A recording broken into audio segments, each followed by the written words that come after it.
போனை நோண்டி நோண்டி கை வலிக்குதா? இனிமே அந்த கவலையே வேண்டாம். ஏன்னா எலான் மஸ்க் ஒரு புது மேட்ரு இறக்கிருக்காரு. கையால தொடாமலே ஜஸ்ட் நீங்க நினைச்சாலே உங்களோட போன்ல ரீல்ஸ் ஓடும், நீங்க கேம்ஸ் விளையாடலாம். நம்ப முடியல, ஒரு மனுஷனோட மூளையில சிப் வச்சு அதை சாதிச்சு கட்டியிருக்காங்க. அது என்ன மேட்டருங்கிறத முழுசா பார்ப்போவாங்க. விஷயம் என்னன்னா, நியூராலிங்க் அப்படிங்கிற ஒரு கம்பெனி ஒரு மனுஷனோட மூளையில சின்ன சிப் ஒன்று வச்சிருக்காங்க. அந்த ஒரு மனுஷன் இப்ப என்ன பண்றாருன்னு தெரியுமா? வெறும் நினைப்பாலேயே கம்ப்யூட்டர்ல செஸ் விளையாடுறாரு. அவர் கையும் அசைக்கல, மவுசையும் தொடல.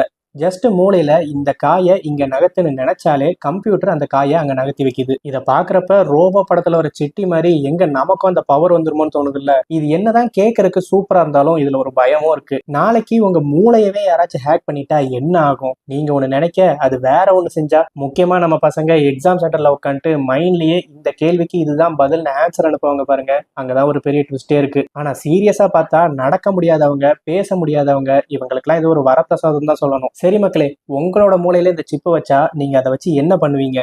ஆஃபீஸே போகாம வீட்லயே உட்காந்து வேலையை பார்ப்பேன்னு சொல்றவங்க கமெண்ட் பாக்ஸ்ல வந்து அட்டண்டன்ஸை போடுங்க. அப்புறம் முக்கியமா இந்த மாதிரி ஒரு டெக்னாலஜி வளர்ந்துட்டு வருதுங்கிறத உங்க ஃப்ரெண்ட்ஸுக்கும் ஷேர் பண்ணி விடுங்க. நம்ம வேற வீடியோல பார்ப்போம். பை.